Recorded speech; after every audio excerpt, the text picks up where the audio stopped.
আজ বাড়িতে চাঁদের হাট। আমার ননদ নন্দাই, ননদের দুই ছেলে মেয়ে, তিন্নি তপু, সকলকে পেয়ে আজ আমার টুবাই টুকলু ভীষণ খুশি। সারাক্ষণ শুধু খেলা আর খেলা। আমার টুবাই 10 বছর, টুবলু 3।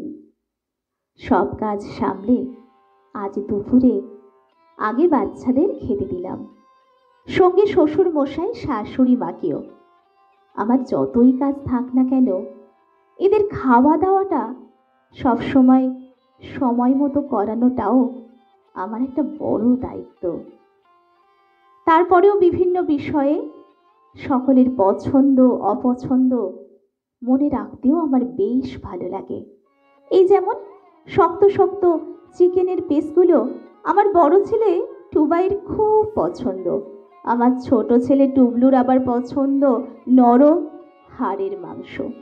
আমার শ্বশুরমশাইয়ের পছন্দ বড় মাছের মাথা, আমার শাশুড়ি মায়ের যে কোনো মিষ্টি, বরের মাটন, আমার ননদের নলেন গুড়ের রসগোল্লা, আমার নন্দাইয়ের চিকেন পকোড়া, ননদের ছেলে মেয়েদের বিরিয়ানি। এ তো গেল খাবার দাবার। এছাড়া কে কে পোশাক পরতে ভালোবাসে, কার পাহাড় কার সমুদ্র ভালো লাগে, কে কোন রং পছন্দ করে, কার কবে জন্মদিন, বিবাহবার্ষিকী, এসব নানা কিছু মনে রেখে সকলকে সেই মতো খুশি করার চেষ্টা করি, তাতে নিজেও খুশি হই। আসলে এগুলো করতে আমার ভালোই লাগে, কোনোটাই জোর করে করি না, ভালোবেসে করি। মাংস কষা থেকে টুবাই মনে করায়, মা মা আমার জন্য চিকেনের শক্ত শক্ত সলিড পিসগুলো রেখেছো তো? আছে তো আমার জন্য? আমি প্রতিবারই ওকে জড়িয়ে চুমু খেয়ে বলি, আছে রে বাবা আছে। তোর পছন্দ কি তোর মা ভুলতে পারে টুবাই? ওর বাবাও যখন যখন সামনে থাকে তিনিও বলেন, টুবাই রে, আমার পাতেও যদি ভুল করে একটাও চিকেনের সলিড পিস পড়ে, তোর মা তো সঙ্গে সঙ্গে তোর পাতে তুলে দেবে টুবাই, চিন্তা করিস না। তোরা মা ছেলে পারিসও বটে। খাবার টেবিলে সকলের সামনে এগিয়ে দিলাম যার যার পছন্দের বাটি। টুবাই নিজে হাতে খাওয়া শুরু করেছে, টুবলুকে তখন খাওয়াচ্ছি। পাশে ননদ তিন্নি তপুর খাওয়া দেখছিল।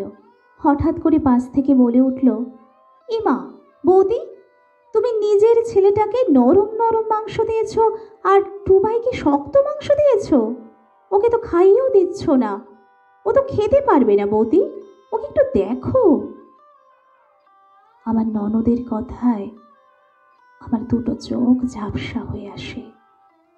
নিজের ছেলেকে নরম নরম মাংস আর টুবাইকে শক্ত মাংস, কথাগুলোর যেন হাত পা গজালো। আমার কানে মাথায় বারবার মারছে ঝাপটা। এটা নতুন কিছু নয়, কেউ মুখে বলে, কেউ মনে মনে, না জেনে শুনে কত মানুষের কত মন গড়া ভাবনা আমাকে নিয়ে। আমি গায়ে মাখি না, কিন্তু মনে বড্ড ধাক্কা লাগেছে। পাশে আমার বর, আমার শ্বশুর মশাই, শাশুড়ি মা, সবার দিকে একবার করে শুধু তাকালাম। তারপর সবার থেকে মুখ ফিরিয়ে আমার টুবাইয়ের মুখের দিকে তাকাতেই ভেসে উঠল।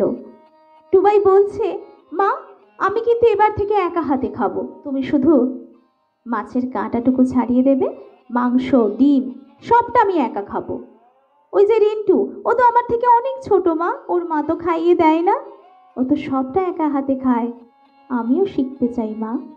আমি হেসে ওর গালে আলতো করে হাত বুলিয়ে বলি, আচ্ছা বাবা আচ্ছা, ঠিক আছে তাই হবে, কিন্তু মা না খাওয়ালে তোর পেট ভরবে টুবাই? টুবাই বলে, ভরবে, শেষে না হয় তুমি দুগাল খাইয়ে দিও। আমাদের মা ছেলের সারাদিন এরকম কত খুঁটিনাটি আলোচনা চলে, সে খবর কারো জানার দরকারই বা কি? পাশে দাঁড়িয়ে থাকা ননদ তখনও বলে চলেছে, টুবাইকে একটু দেখো বৌদি। মনে মনে বললাম, দেখছি তো টুবাইকে, সেই 2 মাস বয়স থেকে আমিই তো টুবাইয়ের মা। নিজের ছেলেকে আমি ছাড়া আর কে দেখবে?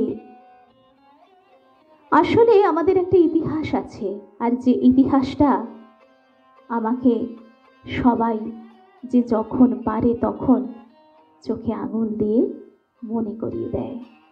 আমাদের একটা ইতিহাস আছে। টুবাই আমার বন্ধু তুহিনার ছেলে।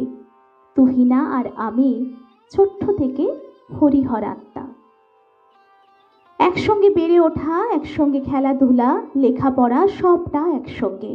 সবাই বলতো জোরের পায়রা। তুহিনার বিয়েতে কত মজা করেছি। তুহিনার পেটে যখন টুবাই বড় হচ্ছে তখন ওর 4 মাস। ও তখন বাপের বাড়ি এলো। কত গল্প, কত কথা হতো। একদিন ও বলল, কে আছে বলতো আমার ভিতরে, ছেলে না মেয়ে? আমি বললাম, কে জানি। ও বলল, আমার ছেলে আছে রে, ছেলে।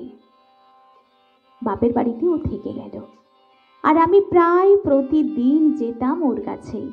যেদিন যেদিন ওর বর আসতো ওর কাছে, সেদিনগুলো আর যেতাম না। ওই বলতো, আজ আমার বর আসবে, জানিস, 2 দিন থাকবে, ছুটি নিয়েছে। আমি বলতাম, তাহলে তোর সঙ্গে আমার 2 দিন পরে দেখা হবে, আসছে তো তোর বন্ধু। তুহিনার মুখেই শুনতাম ওর বর ওকে চোখে হারায়। আর তুহিনার মুখে সেসব গল্প শুনতে শুনতে এটাও বুঝতাম, তুহিনাও কম চোখে হারায় না ওর বরটিকে। এভাবেই সব চলছিল ঠিকঠাক। একদিন টুবাই হলো, সব চলছিল ঠিকঠাক। টুবাই তখন 2 মাস। তুহিনার হঠাৎ যে কি হলো, তুহিনা অসুস্থ হতে শুরু করলো। গাইলো কিছু প্রবলেম, ওর শরীর ভাঙছিল। ও নিজে হয়তো বুঝতে পারছিল, তাই হঠাৎ একদিন আমাকে বলল, আমি না থাকলে টুবাই কি হবে বলতো? আমি বললাম, খারাপ কথা বলতে নেই, তোর কিচ্ছু হবে না তুহিনা। কিন্তু হলো তো খারাপ, সর্বনাশ তো আটকানো গেল না। ঠিক তার পরদিন ভীষণ অসুস্থ তুহিনাকে হসপিটালে ভর্তি করা হলো। টুবাইকে দেখিস কিন্তু, তোর ভরসায় রেখে গেলাম বলে সেই যে চলে গেল। তারপর থেকে আমি টুবাইয়ের মা। তুহিনার বাপের বাড়িতে থেকে গেলাম কিসের টানে জানি না। একটি অবিবাহিত মেয়ে রাত কাটালো অন্যের বাড়িতে। কে কি বলবে, কে কি ভাববে, সে ভাবার সময় কোথায়? 2 মাসের টুবাই। বড্ড মায়া পড়ে গেছে যে। টুবাইয়ের বাবা তখন বিধ্বস্ত, দিক বিদিক শূন্য, কোনো দিকে তার খেয়াল নেই। সেটাই তো স্বাভাবিক। আর তুহিনা, সে যে বড় নিশ্চিন্তে আছে, আমি আছি বলে। টুবাইয়ের দিদিমা আর আমি টুবাইয়ের জন্য রাত জাগতাম।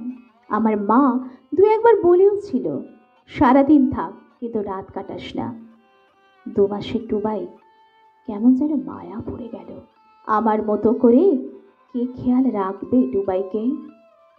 কিছুদিনের মধ্যে টুবাইয়ের দিদিমাই চাইল আমি খাতায় কলমে টুবাইয়ের মা হই। কাকিমা আমাকে ছোট থেকে দেখেছে, তাই আমার প্রতি ভরসা বিশ্বাসে তুহিনার মা বুঝেছিল একমাত্র আমি টুবাইয়ের মা হতে পারি।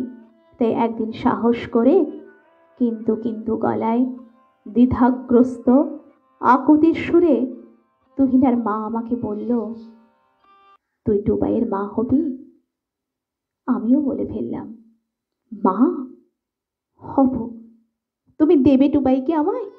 সত্যি দেবে? টুবাইয়ের বাবা ভাবতেও পারেনি, মেনে নিতেও পারেনি তুহিনার বাপের বাড়ির এই অনাকাঙ্ক্ষিত প্রস্তাব। সুন্দরী, উচ্চশিক্ষিতা, গৃহ নিপুণা মিশুকে তুহিনা সব দিক থেকে সকলের মনে এতদিনে যে জায়গা করে নিয়েছে, সেই সম্পর্ককে এত সহজে রিপ্লেস করা যায় না। তুহিনা জিওগ্রাফিতে এমএসসি করার পর ওর বিয়ে হয়ে যায়। আর আমি তখন বাংলায় গ্র্যাজুয়েশন করার পর একটি স্কুলে পার্ট টাইমার হিসাবে পড়াচ্ছি। চাকরির পরীক্ষাও দিচ্ছি নিয়মিত। হঠাৎ করে আমার এরকম একটা সিদ্ধান্তে আমার বাপের বাড়ির থেকে উঠল তীব্র আপত্তি। অবিবাহিত একটি মেয়ে, এত বড় দায়িত্ব, প্রতিটা ছেলে মেয়ে তার পরিবারের বড় আদরের, তাই আমাকে নিয়ে ওদের চিন্তার দোষ আমি দেখি না। অনেক টানাপোড়েনের পর ঠিক হলো, অনুষ্ঠান করে নয়, মন্দিরে ব্রাহ্মণ সিঁদুরদান এসবের মধ্যেই ছোট্ট করে সম্পন্ন হবে বিয়ে। কারণ সদ্য শোকের মধ্যে এর থেকে বেশি কিছু করা সম্ভব নয়। টুবাইয়ের বাবাও প্রস্তুত নন, কিন্তু রাজি হতে বাধ্য হলো টুবাইয়ের জন্য। টুবাইয়ের মামার বাড়ি, ঠাকুরদার বাড়ি, এমনকি আমার এই ননদ নন্দাইও সকলেই চাইল ছোট্ট টুবাইয়ের জন্য একটা মা, আর আমি সেই মা হতে পারি, হয়তোবা হওয়ার যোগ্য। তখন সিদ্ধান্ত হলো বিয়েটা হওয়া প্রয়োজন। আমার পরিবার চাইল, আমার তো বিয়েটা প্রথম, তাই মন্দিরে নয়, ছোট্ট ঘরোয়া হলেও একটু অনুষ্ঠান করে আমার বিয়েটা হোক। তাই হলো। লোকে কি বলবে, পাড়া প্রতিবেশী কে কি বলবে, সেই ভাবনাও ছিল। যদিও লোকের বলাটা স্বভাব, তাই তাদের কথা আমি কোনো দিন ভাবিনি। ভাবলে টুবাইয়ের কথা ভাবতে পারতাম না। বিয়ে হতে কেউ বলল, বাবা সবে স্ত্রী গত হয়েছে, সঙ্গে সঙ্গে ওর বাবা বিয়ে করলো। কেউ বলল, আমার সঙ্গে টুবাইয়ের বাবার নিশ্চয়ই আগে থেকে কোনো চেনা জানা ছিল, তাই এত তাড়াতাড়ি সব হয়ে গেল। প্রেম টেম ছিল বলেও অনেকে সন্দেহ করেছে, ভাবতে তো সময় লাগে না, আর বলতে তো সময় লাগেই না। কেউ বলল, মা না ছাই, দেখো কদিন পরে আসল রূপ দেখতে পাবে যখন নিজের একটা ছেলে মেয়ে হবে। আবার কেউ বলল, মার থেকে মাসির দরদ বেশি, ওরকম কত দেখলাম। আবার কেউ বলল, আইবুড়ো একটা মেয়ে বাচ্চা শুদ্ধ দোজবারে বিয়ে করছে, জানি না বাবা কি ভীমরতি। কেউ বলছে ছেলের মা হওয়ার নাম করে ওদের সব সম্পত্তির মালকিন না হয়ে যায়। এ প্রসঙ্গে বলে রাখি, টুবাইয়ের বাবার বিশাল কোনো সম্পত্তিও ছিল না যার মালকিন হওয়া যায়। তিনি সাধারণ একজন চাকুরিজীবী মানুষ। আমার অন্য কোথাও বিয়ে হলেও এরকম চাকুরিজীবী বর অসম্ভব কিছু ছিল না, কিন্তু কাউকে বোঝানোটা আমার কাজ নয়, আমি বাধ্য নই জবাবদিহি করতে। আবার কেউ একটু অন্য রকম করে বলল, আচ্ছা বাচ্চাটার বাবাকেও বলি, এত তাড়াতাড়ি ভুলে গেলি বউকে, যে মানুষটা চলে যাওয়ার পর সঙ্গে সঙ্গে বিয়ে করে নিলি। আরও কত কিছু, সারা দিন রাত কেটে যাবে, লোকের কথা ফুরোবে না। মায়ের কাছে শুনতাম এসব, আবার অনেকে মুখের ওপর বলেও ফেলতো আমাকে, কখনো বা অভ্যাসে, কখনো বা অনভ্যাসে। কিন্তু কেউ টুবাইয়ের কথা ভাবেনি, বোঝেনি 2 মাসের টুবাইয়ের এত সব কথা নয়। একটা মা প্রয়োজন, যে টুবাইকে বুকে আগলে রাখবে, রাত জাগবে, আদর করে মান অভিমান সামলাবে। একটা মা প্রয়োজন টুবাইয়ের। তুহিনার পরে আমি টুবাইয়ের মা। সব প্রলোভন, সব সমালোচনার ঊর্ধ্বে আমি টুবাইয়ের মা। কেউ জানল না আমাদের ফুলশয্যার বিছানাটা সেদিন যেমন সাজানো ছিল ঠিক তেমনই সাজানো পড়েছিল। না ছিল কোনো ফুলশয্যা, না ছিল কোনো হানিমুন। কেউ জানল না দিনের পর দিন, মাসের পর মাস টুবাইয়ের মা আর টুবাই, মা ছেলে এক পাশে, আর দূরে অন্য পাশে অন্য দিকে ফিরে টুবাইয়ের বাবা ঘুমিয়েছে। সব কিছুর জন্য সময় লাগে। আমরা চোখের সামনে যা দেখি, যা ভাবি, সব সময় তা সত্যি হয় না। ধীরে ধীরে টুবাইয়ের বাবার প্রতি আমার শ্রদ্ধা জন্মেছে। আমার প্রতি তার উদাসীনতা দেখে ভালোবেসে ফেলেছি তাকে ধীরে ধীরে। কর্তব্যে দায়িত্বে সে টুবাইয়ের বাবা, আবার আমার স্বামী। তাকে না ভালোবেসে পারা যায় না। আর টুবাইকে ঘিরে আমার মা হয়ে ওঠার পরীক্ষা। টুবাই আমার স্বপ্ন, আমার বাস্তব, আমার সবটা জুড়ে সেই 2 মাস বয়স থেকে আমার টুবাই। টুবাইয়ের মা হয়ে ওঠা, সংসারে বাকিদের দেখাশোনা, যত্ন, আমার চাকরি সব একা হাতে। টুবাইয়ের বাবারও ধীরে ধীরে শ্রদ্ধা আর ভালো লাগা শুরু হলো আমার প্রতি। তারপর ভালোবাসা। এসব একদিনে হয়নি। চাকরির পরীক্ষা দিচ্ছিলাম। বিয়ের 1 বছর পর সরকারি চাকরি পেলাম, একটি স্কুলের ক্লার্কের পদে। বাড়ি থেকে 10 মিনিটের হাঁটা পথ। দুপুরে বাড়িতে আসি। স্কুল বাদে বাকি সময়টা শুধুই আমার সংসার। হয়তো কেউ বিশ্বাসও করবে না, বিশ্বাস করাতেও চাই না। বিয়ের 7 মাস পর প্রথম টুবাইয়ের বাবা একদিন রাতে আমার দিকে পাশ ফিরে যেদিন জিজ্ঞাসা করেছিল, টুবাই ঘুমিয়েছে? সেদিন 6 ফিট লম্বা মানুষটাকে হঠাৎ করে ছোটবেলার সেই টল ডার্ক হ্যান্ডসাম পুরুষদের দলে ফেলেছিলাম। অনেক দিন পর আবার মনের মধ্যে কেমন যেন উথাল পাথাল। অনেক দিন পর কোথা থেকে যে সময়গুলো চলে গেল, এতগুলো দিন মাস বুঝিনি। কর্তব্য, দায়িত্ব, তার মাঝে আমার প্রতি সকলের তীক্ষ্ণ দৃষ্টি, এসব পরীক্ষা দিতে দিতে ভুলে গিয়েছিলাম টুবাইয়ের মা এই টল ডার্ক হ্যান্ডসাম পুরুষটাকে কখন ভালোবেসে ফেলেছে। টুবাইয়ের বাবা আবার জিজ্ঞাসা করল, কি গো, টুবাই ঘুমালো? ওর কণ্ঠে কেমন যেন সেদিন অনুমতির ভিক্ষা। এতগুলো মাস, 7 মাস পর। লোকে বলে ঘি আর আগুন পাশাপাশি থাকলে নাকি, লোকে তো অনেক কথাই বলে, কিন্তু এই 7 মাসে তুহিনার কথা ছাড়া টুবাইয়ের বাবা আর অন্য কথা ভাবতেও পারেনি, বলতেও পারেনি। তুহিনার সঙ্গে ওনার 3 বছরের প্রতিটা মুহূর্ত কতটা নিবিড় তা প্রতি মুহূর্তে ওনার চোখে মুখে আমি দেখেছি, অনুভব করেছি, অবাক হয়ে শুনেছি হঠাৎ হঠাৎ বলে ফেলা ওনাদের গল্পগুলো।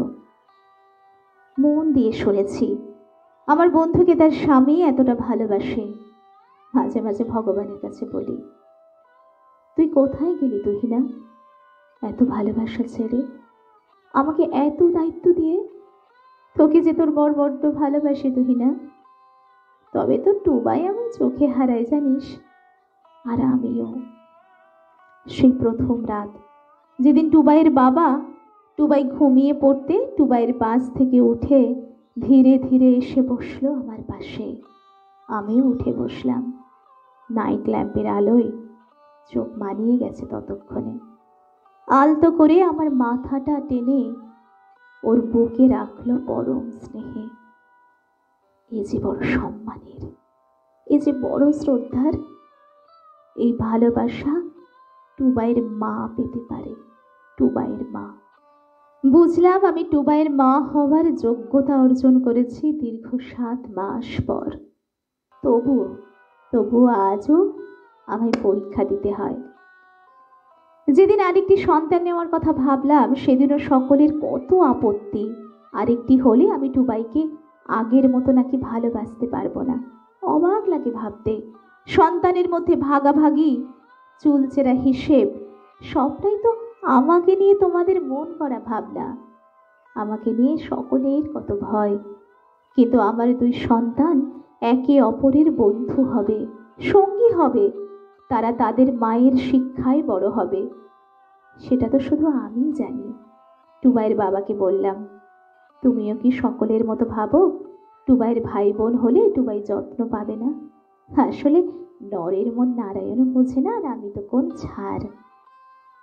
সব সমালোচনা ঠেলে আমি আবার মা হলাম।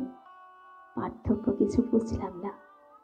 বুঝলে আমার টুবাইয়ের মা হতে পারতাম না। 2 ভাই বড় হতে থাকলো, আমি আর সমস্ত মায়েদের মতোই একজন মা, কোনো মহিয়সী নারী নই। তাই বাচ্চা দুষ্টুমি করলে সব মায়েরা যেমন বকে, আমিও বকি। মানুষের স্বভাব সমালোচনা করা, আমি তাতে পাত্তা দিই না। নিজের ছেলেকে কখনো বকবো, শাসন করব, কখনো আদর করব, তার জন্য লোকের কাছে আমি জবাবদিহি করব কেন? আমার ননদকেই তো দেখেছি, একদিন নিজের খুব খিদে পেয়েছে বলে নিজে আগে খেতে শুরু করেছে, আর নন্দাই ছেলের মাছের কাঁটা ছাড়িয়ে ছেলেটাকে খাওয়াচ্ছে। হতেই পারে, হতেই পারে। মায়ের কি খিদে পায় না? কিন্তু আমার এরকম খিদে পেতে পারে না, এরকম খিদে পেতে নেই। পাশের বাড়ির রিন্টুকে যেদিন ওর মা কি বকাটাই না বকলো, তাতেও হলো না, মারলো। মায়েরা সন্তানের ভালোর জন্য শাস্তি দিতেই পারে, কিন্তু আমার যেন সে অধিকার নেই। আমার ক্ষেত্রে অদ্ভুত সব প্রশ্ন জড়ো হয়। যা সব মায়েরা পারে, যা সব মায়েদের অধিকার, আমার ক্ষেত্রে সব কিছু এত সহজ নয়। একদিন টুবাই বড় হবে, হয়তো জানবে, সবাই রসিয়ে রসিয়ে জানাবে কত কিছু। কিন্তু আমি জানি, হাজার কোটি মানুষের ভিড়ে চোখ বন্ধ করে টুবাই ওর মায়ের গায়ের গন্ধ স্পর্শ ঠিক চিনে নেবে সেদিন।